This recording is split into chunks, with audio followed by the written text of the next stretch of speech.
Well, good morning and welcome back. If you've been following along with the series, we've been building a new shop, and this all started with a big empty field out here, grass hay field. Leveled that off, poured some concrete, put the building up, insulated, and then, as you saw in the last episode, planned out the electrical system, installed all that, and here we are now with a completed building. And I say completed, it's completed-ish, mostly done-ish. We've reached a major milestone. I just want to show you guys what it's taken and where we're at. So please follow along, take a look inside, and you can see how it's finished out. Starting on the outside, all the exterior concrete is complete. The building's finally at the point where access feels clean and finished. Got a nice gravel drive, plenty of parking. This is going to matter a lot more than you might think. It changes how the equipment, materials that we're using, and vehicles and move in and out of here. So part of the project helped turn the building from the construction side into something that actually feels usable.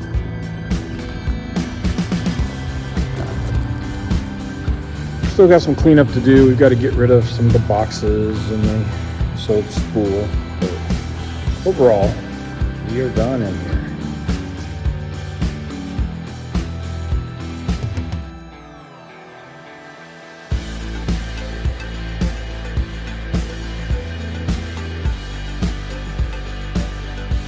One of the areas back here where I've still got a little work to do.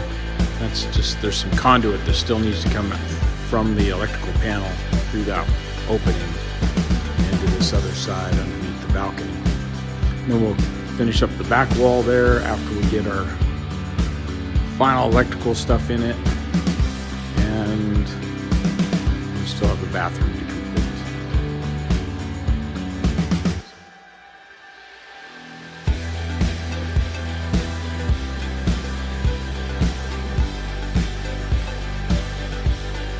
Pretty good idea.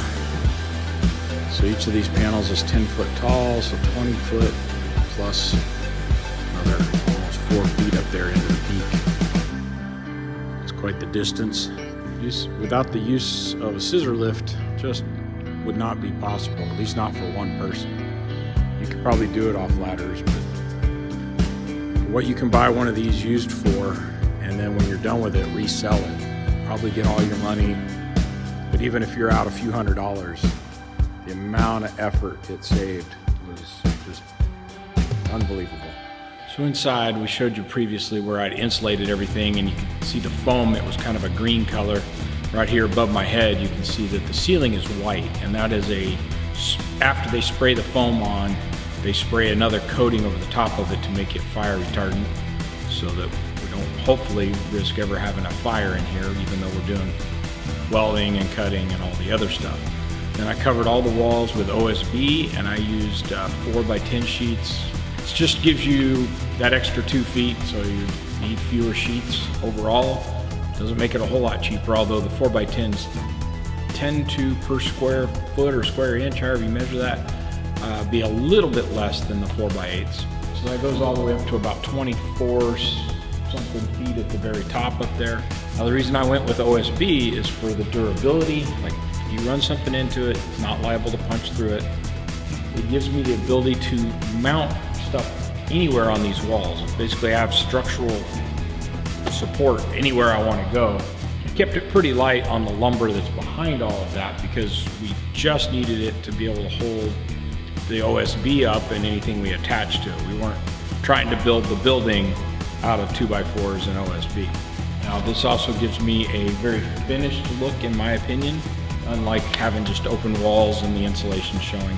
Even if I was to spray the white fire retardant on the walls, you'd have the fire retardant, but you would still have that rough look, and really not something I'm a fan of. I like this much better. Other nice thing is the white paint that goes on the ceiling to make it fire retardant is $1 a square foot installed. So after they were done spraying the foam, they came back and sprayed it all white and charged me $1 a square foot plus the tax on that. I'm all in on the OSB for about 60 cents a square foot. Had to do all the labor myself, And it did take me a while. This building has been a slow project, but I know where all the wiring is behind it. I've taken pictures, so I'm very content with what I have, and I have the ability to pull a panel down if I need to and change something behind it, add support if I want to put something really heavy on the wall, whatever. So as big a project as the OSB was to install, enough emphasis cannot be placed on getting the electrical plan and layout done correctly. I didn't want to finish the shop and then realize power layout was wrong, so I planned around how the space was going to actually be used. Outlet placement, dedicated circuits, lighting coverage, room for future expansion were all part of that thinking. So taking the time now and getting the electrical plan right is going to make working in this shop a whole lot easier in the future.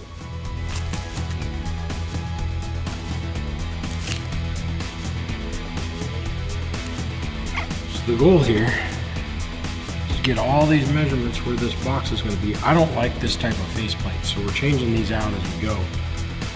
But we still need to get the box in the right spot through the material.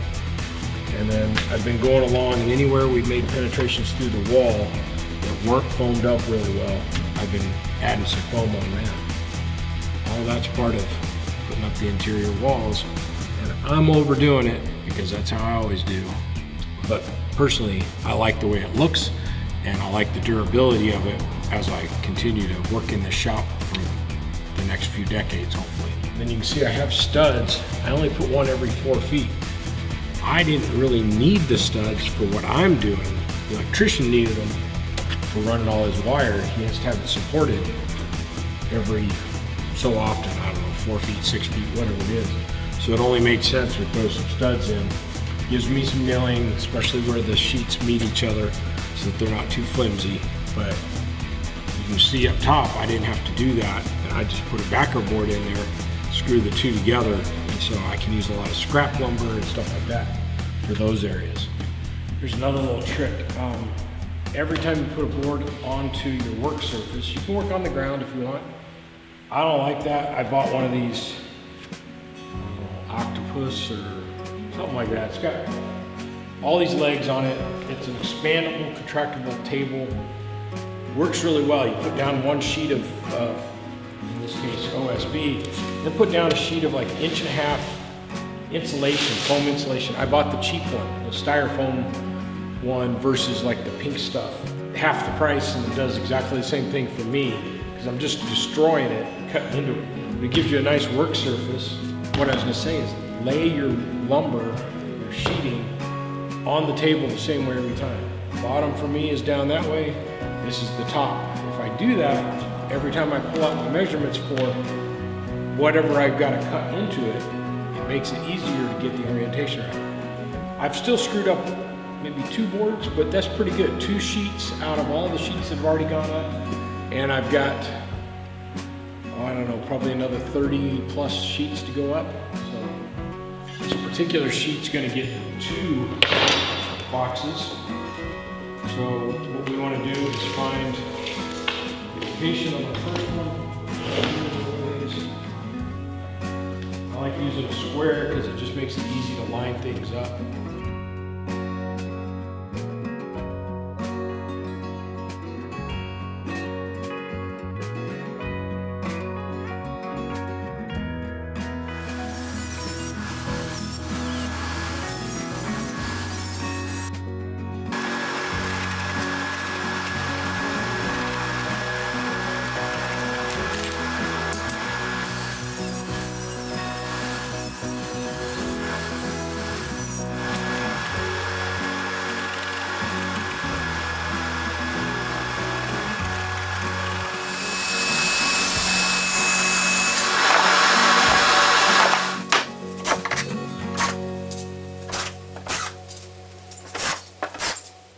Got the nicest shirt on.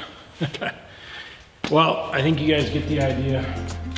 It doesn't take that long to put up a 4x, where I'm using 4x10 sheets. It's pretty readily available at your lumber yards. Probably not gonna find it at Home Depot or Lowe's, but it's called Tall Wall in some places. In fact, the company I bought it from, this kind of more orange color, which you don't really notice until you compare it to the other is what came on the first load of stuff I got.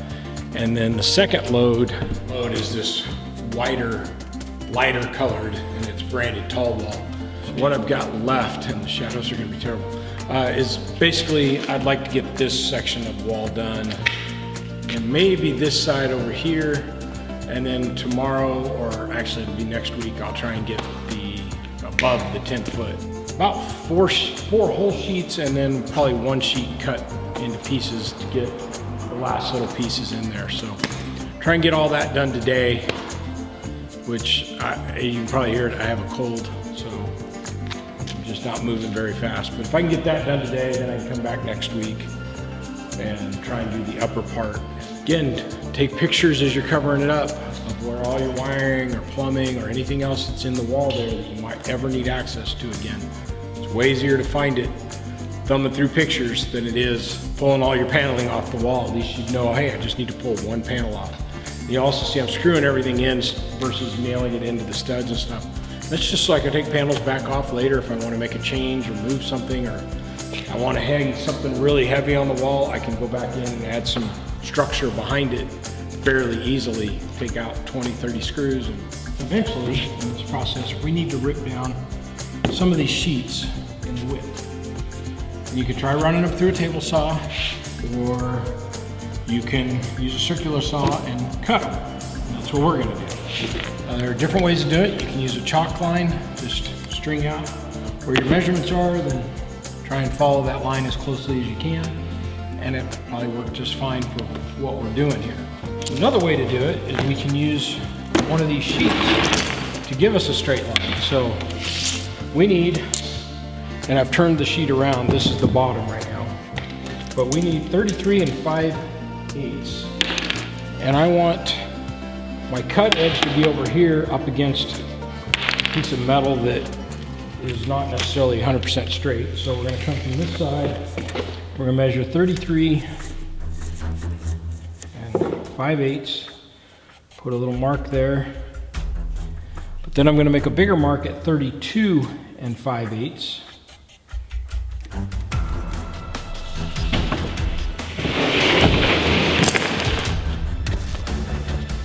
All right, this gives us a straight edge. Now, for the very first one that you have to do, you end up using one of your full sheets, laying it up on here, and I'm going to put this at my 32 5/8, my edge of my sheeting is 32 5/8. Clamp that down. Same thing on this end, is clamped at 32 5/8. Now here's the reason for the 32 5/8 versus 33 5/8. This saw, I'm going to use this one, the battery operated one. The distance from the blade to the outside of this foot is 1 inch. So as long as I cut through this direction, the 1 inch is on this side, and I'm cutting through with that. If I use this saw, I have to use 1.5 inches. So then I would back up another 1/2 inch, and I'd use this saw. So either saw will do the job.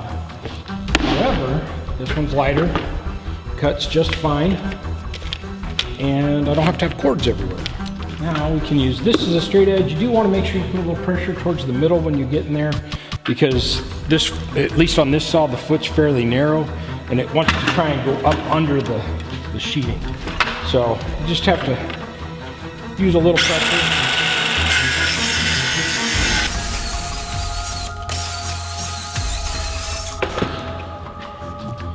And that's that. Now see, I almost could have used the piece that I'm using as my straight edge. It was about 1.5 inches short. But next time I can use that piece as my straight edge, or this piece as my straight edge. This one's a little lighter, so a little easier to move around. As long as you got 6 to 12, minimum of about 6 inches, it won't kind of bend on you. What I mean is, like, this is thick enough that it's not going to, or wide enough, it's not going to bend in that direction.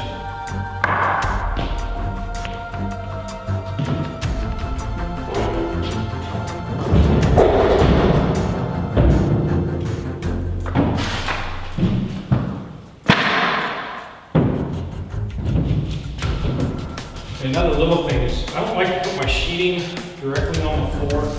So we use pressure treated lumber against concrete because there's moisture in concrete. You want the lumber to be able to handle, be able to resist the moisture. So then if you turn around and put your sheeting directly touching the floor, you kind of undone the work you did because it can soak moisture up in it. It can wick it up into it. So I just use a scrap cut off of the OSB 7/16. A quarter inch would be enough. Just something that you have laying around that you can be consistent with. Throw it underneath your sheeting and make sure when you're taking your measurements for your box, you're measuring from a piece of that sheeting scrap that's laying on the floor to where your box is at.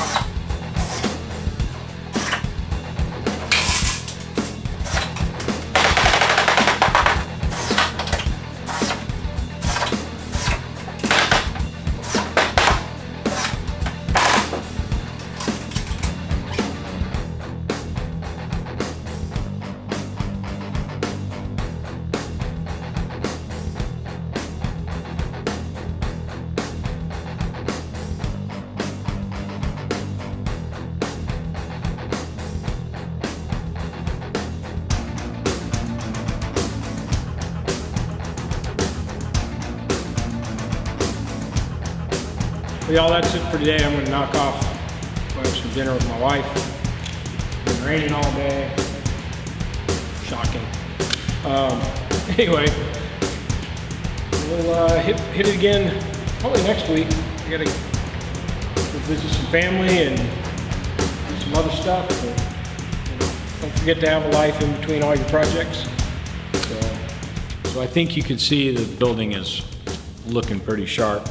Looking back, a few of the decisions I made that made the biggest difference: planning the electrical early and leaving adaptability into the system to where we can pull down some of these wall panels and run new cables if we need to. At this stage, I'm very glad I took the time to think through how I would use the building and how I might want to use it differently in the future and leave that functionality into the building. By not committing to a certain floor plan that can't be changed, I leave myself so many options going forward, and I'm very glad that that's the process I followed instead of just trying to get the building done as fast as possible. Well, the shop is done, but now the real work starts. I've got to clean this place up. And as you'll see in the next video, it's time to move in the tools, my equipment, and all the other things that I had stored in my other shop, kind of go through them, figure out whether we're still storing them or whether they have outlived their usefulness. It's been a year since I've seen a lot of that stuff. It kind of gives you a chance to detach from it, and if it's time to let it go, let it go. So we'll see how that works. In the meantime, thanks for watching. Please like and subscribe, hit the bell for notifications, all the other YouTube stuff, and I'll see you again on the next video where we're filling this place up.